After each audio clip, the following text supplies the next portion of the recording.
Hey, Allan, you deserve a tall glass of shut-up juice, so can you just shut up for a second? I told him his theories about the keys were absurd. I was right, he was wrong. I said he'd lose his keys. No, you were couldn't not find right, him before and the I was election. not wrong, and that's a cheap shot, and I won't stand for it. Well, who won, brother? You should not be taking cheap shots. I've only been a professor for 51 years. On this program, I've never been able to finish a thought. How many books have you published? No, because you're personally attacking me again.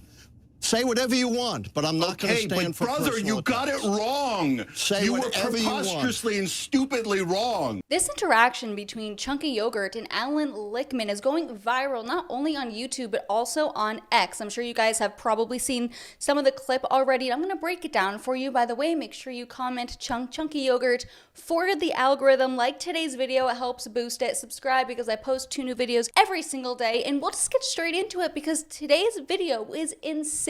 One of the craziest, aggressive, psychotic, brutal debates in cable news history, and I'm not being hyperbolic on this one. Let's get into it. So as you guys can see here, Piers Morgan has a panel of Democrats, and you just see the Democratic Party imploding from within, which is so funny. They're all fighting, and let's just get into it because it's good. It's good. I told him his theories about the keys were absurd. I was right, he was wrong. By the way, just for some context, Allan Lichtman is a Harvard University graduate. He's a professor for like 50 plus years, I think he said.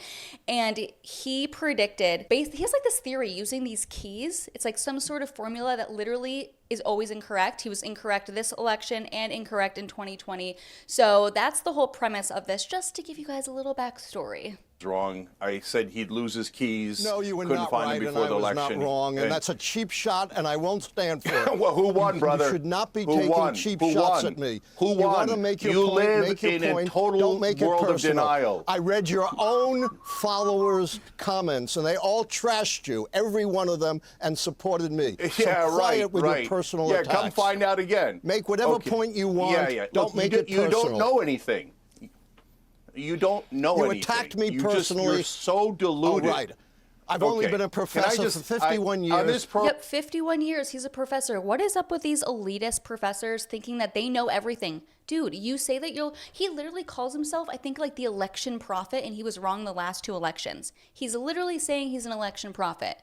Yeah, why would anyone take you seriously? I don't care how long you've been a corrupt left-wing nutjob professor, dude. I don't care. 51 years is probably 51 years too long. It's embarrassing that you're teaching people. Like, students are paying to be brainwashed and made stupid by your dumbass. I've never been able to finish a thought. How many books have you published? Oh, I've written 13 books. Oh my gosh, I'm such an elitist. I'm so smart. Cool, dude. By the way, if you like videos like this, make sure you subscribe.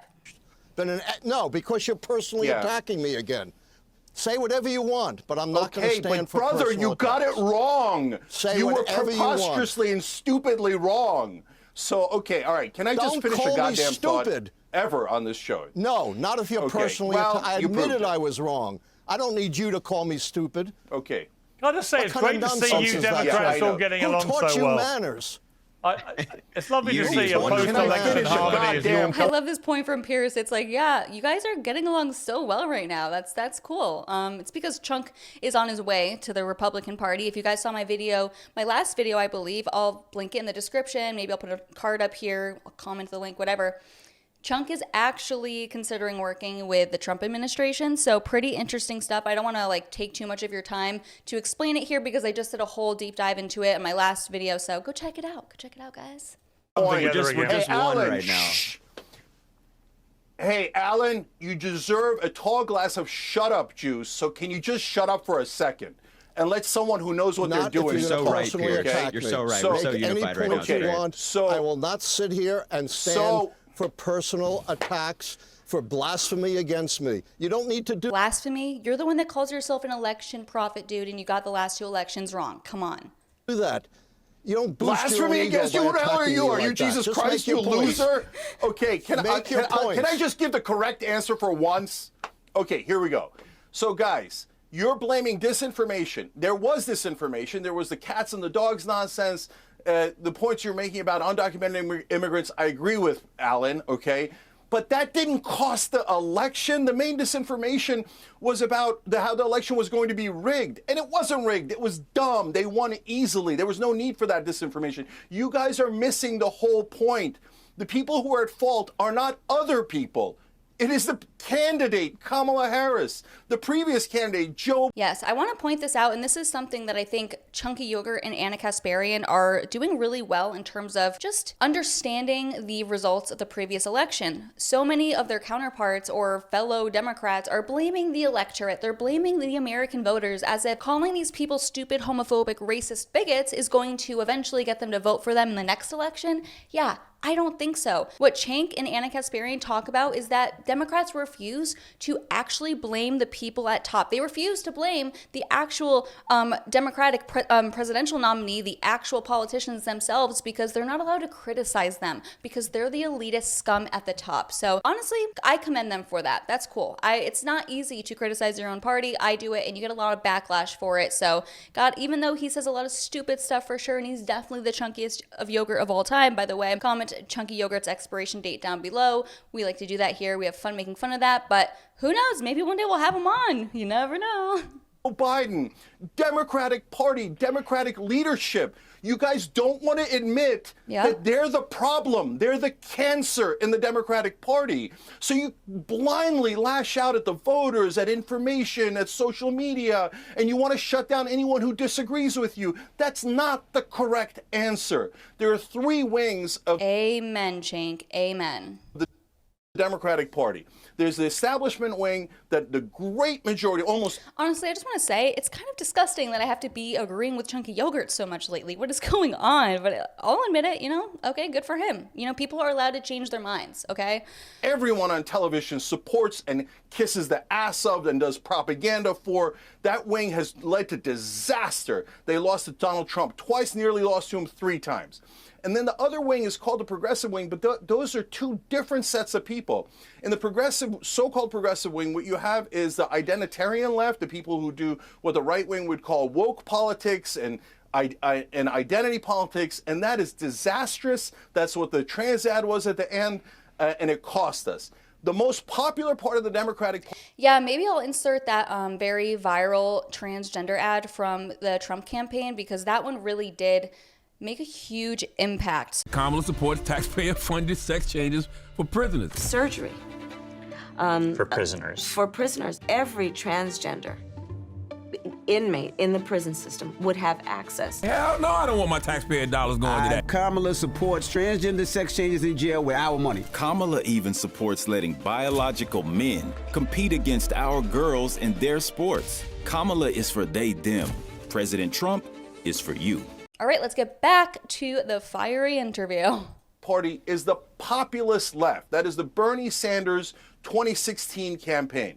That part says, let's do super popular economic proposals like paid family leave, higher minimum wage, universal health care, public option. Yes, and this is, okay, sorry, I keep pausing it, but I just want to give you guys some context here. If you also saw one of my previous videos from like 2 days ago, there was a lot of people that voted for AOC and then also Donald Trump, and this is exactly what Cenk is talking about. It's the populist left and right coming together, the anti-establishment, the anti-elitist, the anti-annoying government. You know what I mean? I love it. I love this union. It's good. Let's do all of these things. And the establishment goes, no, our corporations don't want that. Our donors don't want that. So we'll just do identity politics. And maybe identity politics will unite the left. But it didn't. Identity politics led to disaster. It was a poison within the Democratic Party, used ironically by the establishment Democrats because they didn't want to talk about popular proposals that we have because their donors hate those proposals. Okay. So this next part is so funny because Chunky Yogurt literally dangles like some keys on the camera to make fun of Allan Lichtman's literally faulty keys, freaking election profit shenanigans. Watch it. It's so good. Prediction based upon how American presidential elections have previously worked as pragmatic decision-making on whether or not the White House party has governed well enough. And then my analysis is based upon what's changed, what's shattered the pattern of 160 years. Comment a keys emoji down below for the algorithm. This is so good. Of history. So I have a base for my analysis. I'm not just doing Monday morning quarterbacking. Cenk, you need to learn some manners. Your act is getting really thin. I mean, brother, You need to learn some manners, Cenk. I'm gonna cry. I'm on the election prophet, but I'm gonna cry. Well. Said what was going to go wrong, it did go wrong. I was right. You were wrong in this election spectacularly so with your so-called keys, and now you come and tell us not the Monday morning unlike you, I'm willing to admit when I'm wrong. Are you ever going to learn the lessons? Can I just ask, hang on. Just ask, for those who have no idea what the key thing is all about, why are you flashing keys? Okay, because this brother said that he had these keys and they were going to determine the outcome of the election, and all the keys were rigged in favor of incumbents. And I tried to explain to him, no, there are things outside of the keys. We literally had a debate, and I asked him, what if Joe Biden, this was back when he was defending Joe Biden, which now seems unconscionable, what if Biden came and punched the baby every single day? Would your keys still hold? And he said yes. Okay, well, then you're an unreasonable person. I was right. But what I'm most worried about is not the past, Let me it's the explain future. why. I was right. I mean, listen to him. About Biden. You have no idea how absurd you sound. Okay, do you guys see that? He sounds so absurd, and he's supposed to be some 51 years long college professor who graduated from Harvard. Listen, I was a political science major in college, and Political Science 101 when it comes to elections is obviously the incumbent candidate always has the upper hand for things like name recognition, just people getting used to this person, etc., etc. But that doesn't mean they're always going to win, obviously, or else we'd see that all the time. So it is so simple. Like, he's supposed to be some very intelligent professor, Harvard graduate, but he literally has his keys predict the outcome of elections as the election prophet. Remember that. Based on the level 1, just a basic advantage in American elections. But I don't know. It's crazy. I really hope you enjoyed today's video. If you watched till the end, make sure you comment an orange heart for the algorithm. You guys are the best. And I'll see you guys next time. Bye.